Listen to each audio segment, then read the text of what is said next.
राज्य सरकार पर कांग्रेस नेता अधीर चौधरी का सीधे निशाना, कहा बंगाल में आंदोलन करने नहीं देती पुलिस, सबके जिम्मेदार है मुख्यमंत्री।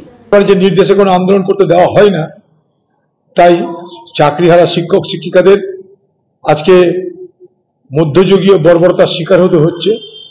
আহত হওয়ার পর, রক্তাক্ত হওয়ার পর তাদের হাসপাতালে পর্যন্ত যেতে দেওয়া হয়নি। আপনারা জানেন, আজকে তাদেরকে তাদের দাবি দেওয়া পেশ করার জন্য তারা যখন মিছিল করতে চাইছে, তখন মনে হয়েছে পুলিশের মমতার নির্দেশে তাদেরকে আটকানো হয়েছে, তাই তারা আটকিয়েছে। শিক্ষক শিক্ষিকাদের উপরে যে ধরনের অত্যাচার হচ্ছে, আমি অবাক হয়ে যাচ্ছি। একজন শিক্ষক তার মধ্যে মারা গেলেন, তাদেরকে আজকে সরকারকে উত্তর দিতে হবে কেন এই মৃত্যু হচ্ছে। পশ্চিমবঙ্গের সরকার একটা হত্যাকারীর ভূমিকা পালন করছে। আমি বলবো, এই শিক্ষক মৃত্যুর জন্য যদি কেউ দায়ী হয়ে থাকে, সেটা পশ্চিমবঙ্গের তৃণমূল সরকার এবং মুখ্যমন্ত্রী মমতা ব্যানার্জি। তারা হচ্ছে প্রকৃত হত্যাকারী। ঠান্ডা মাথায় তারা এই হত্যা সম্পন্ন করছে।